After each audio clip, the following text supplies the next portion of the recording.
నమస్తే friends, English books Telugu summary ఛానల్కి స్వాగతం.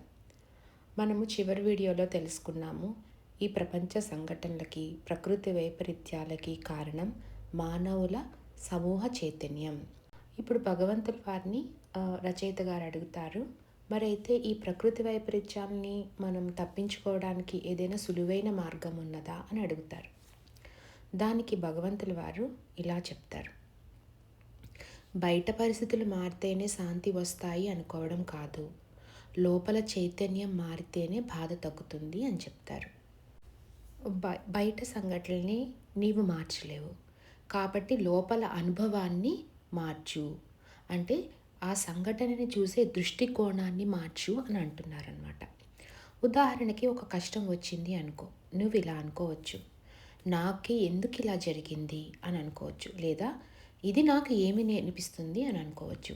సంఘటన ఒకటి, కానీ అనుభవం వేరు.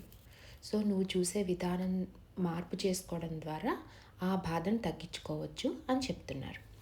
ఇక్కడ భగవంతుల వారు ఒక విషయం చెప్తున్నారు ఫ్రెండ్స్, బాధకి కారణము జడ్జిమెంట్ అంట, అంటే తీర్పు ఇవ్వడం, ఇది తప్పు ఇది రైటు అని అంట. అట్లా కాకుండా మీరు ఎప్పుడైతే ఆ జడ్జిమెంట్ తీర్పు ఇచ్చే విధానాన్ని కంప్లీట్గా మానేస్తారో అప్పుడు బాధ అనేది ఉండదు అని చెప్తున్నారు. ఇక్కడ భగవంతుల వారే క్లియర్గా చెప్తున్నారు, ఎవరిని కూడా జడ్జి చేయొద్దు అని చెప్తున్నారు. ఎప్పుడైతే ఎవరినైనా ఒకరిని మీరు తీర్పు ఇస్తారో, వాళ్ళని జడ్జి చేస్తారో, అప్పుడు మీరు కూడా అదే విధంగా తీర్పు చేయబడతారు అని చెప్తున్నారు. ఇక్కడ ఆదర్ గారు అడుగుతారు, నరకం అనేది ఉన్నదా అని అడుగుతారు. దానికి భగవంతుల వారి నుంచి సమాధానం, ఉన్నది, కానీ నువ్వు అనుకుంటున్నట్టు కాదు.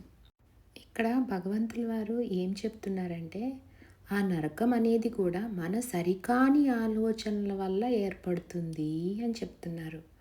అంటే నీవు నీలో ఉన్న దైవత్వాన్ని సరిగ్గా గుర్తించినప్పుడు ఆత్మ పడే క్షోభే నరకము అని చెప్తున్నారు.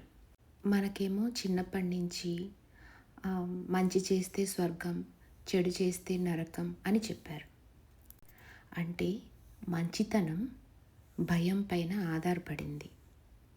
కానీ ఇక్కడ చెప్పేది ఏంటంటే, నిజమైన మంచితనం భయం వల్ల రాదు, ఇది అవగాహన వల్ల వస్తుంది అని చెప్తారు. నీలో ఉన్న నీ అంతరాత్మ ప్రబోధమే నీ ఉన్నతమైన అవగాహన. భగవంతుడు మనకి పూర్తి స్వేచ్ఛను ఇచ్చారు. మరి అదే భగవంతుడు మనం పాపం చేస్తే నరకానికి పంపిస్తాడా? అలా భగవంతుడు చేయడు. అయితే మీరు చేసే సరికాని నిర్ణయాలు, పనులకు మీరే పూర్తిగా ఫలితం అనుభవిస్తారు. దానినే నరకము అంటాము. సో ఫ్రెండ్స్, నరకము కూడా మనము చేసే సరికాని ఆలోచనల వల్ల, పనుల వల్ల ఏర్పడుతుంది. అది భగవంతుడు వేసే శిక్ష కాదు అని భగవంతుల వారు ఇక్కడ చాలా క్లియర్గా చెప్తున్నారు. ఇంకా ఈ విధంగా కూడా చెప్తారు, ఎప్పుడైతే మనిషి యూనివర్స్ యొక్క న్యాచురల్ లాస్ ప్రకారము జీవించటం ప్రారంభిస్తాడో అప్పుడు ఆ మనిషి ఎటువంటి తప్పు ఒప్పులు లేకుండా తనను తాను తెలుసుకుంటూ పర్ఫెక్ట్గా జీవించగలుగుతాడు అని చెప్తారు. తరువాతి ప్రశ్నను రచయిత గారు ఇలా అడుగుతారు, ఒక ఆత్మ తన జీవితంలో జరిగే ప్రణాళికను ముందుగానే ఎంచుకొని వస్తుందా అని అడుగుతారు. దానికి భగవంతుల వారి నుంచి సమాధానము, కాదు. ప్రస్తుత క్షణంలో నీ ఆలోచనల ద్వారా నీ జీవితాన్ని, నీ జీవిత అనుభవాలను నువ్వు క్రియేట్ చేసుకుంటావు. కానీ ముఖ్యమైన సవాళ్లను, పరిస్థితులను, అవకాశాలను, మనుషులను, నీ జీవితంలోకి వచ్చే మనుషులు అండ్ ప్లేసెస్ని కూడా నువ్వే ముందుగా ఆత్మగా ఉన్నప్పుడే నిర్ణయించుకొని భూమి మీదకి వస్తావు. ఉదాహరణకు, ఒక మిషనరీ తయారు చేయడానికి కావలసిన పరికరాలని ముందే తీసుకొని వస్తావు. వచ్చిన తర్వాత భూమి మీద నువ్వు ఏ విధమైన మిషనరీ అంటే పరికరం తయారు చేయాలనుకున్నావు, కార్ చేస్తావా, సైకిల్ చేస్తావా లేకపోతే ఒక బైక్ చేస్తావా అనేది మాత్రం ప్రస్తుత క్షణంలో మాత్రమే జరుగుతుంది. అందుకనే పత్రిజీ గారు అంటారు, you create your own reality అని చెప్పి అంటారు. అందుకే వర్తమాన క్షణము చాలా చాలా ముఖ్యమైన క్షణము. ఆ క్షణంలో మనం ఏ ఆలోచనలతో ఉన్నాము అన్నది మాత్రం మన జీవితాన్ని నిర్ణయిస్తుంది. అందుకని ఫ్రెండ్స్, ప్రతి ఆత్మ తను ఎంచుకొని వచ్చిన ఆత్మ ప్రణాళికలో నడుస్తూ ఉంటుంది. అందుకే ఏ మనిషిని మనము వాళ్ళు ఇలా చేస్తున్నారు, వీళ్ళు ఇలా చేస్తున్నారు అని ఎటువంటి తీర్పు మనం ఇవ్వకూడదు అని భగవంతుల వారే చెప్తున్నారు. నీవే నీ నిజ జీవితాన్ని సృష్టించేవాడివి. నీ ఆలోచనల ప్రకారం జీవితం నీ ముందుకు వస్తుంది. నీవు ఎలా ఆలోచిస్తే అలా జరుగుతుంది.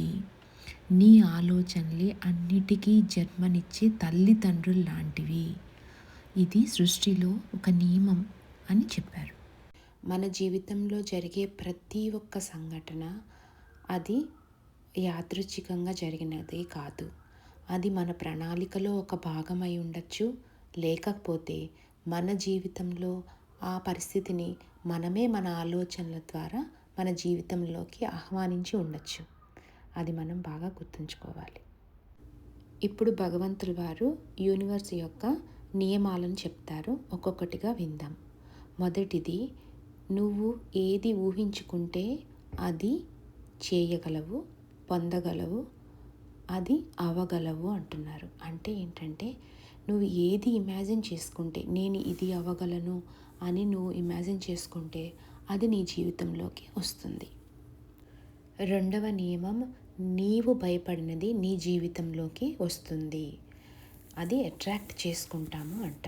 ఎందుకు అంటే ఎమోషన్కి ఒక ఎనర్జీ ఉంటుంది అని చెప్తున్నారు. భయానికి కూడా ఒక బలమైన ఎనర్జీ ఉంటుంది. ఏ భావానికి నువ్వు ఎక్కువ శక్తి ఇస్తే అది నీ అనుభవంగా మారుతుంది అని చెప్తున్నారు. అందుకనే ఫ్రెండ్స్, ఏ ఎమోషన్ని మనము ఎక్కువసేపు హోల్డ్ చేసి ఉంచకూడదు. ప్రతి ఎమోషన్ని రిలీజ్ చేసేసేయాలి. లేకపోతే అదే మన జీవితంలో ఒక అనుభవంలాగా వస్తుంది. మూడవ నియమం ఏమిటంటే, ప్రేమ ఒక్కటే ఉన్నది.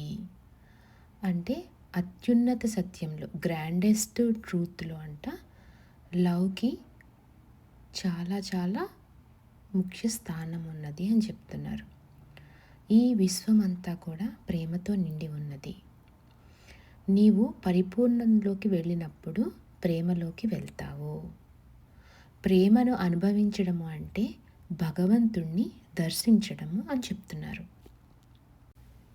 భగవంతుని తత్వం ప్రేమతత్వం. నీవు వినగలిగితే నేను నీతో మాట్లాడతాను, నీవు ఆహ్వానిస్తే నేను నీ కోసం వస్తాను, అప్పుడు చూపిస్తాను నేను ఎల్లప్పుడూ నీ దగ్గరే ఉంటాను అని భగవంతుల వారు ఈ చాప్టర్ ఎండింగ్లో ఈ విధంగా చెప్తారు. సో ప్రేమతత్వం అత్యున్నత తత్వం. అది అందరికీ మార్గదర్శకత్వం అని చెప్తున్నారు.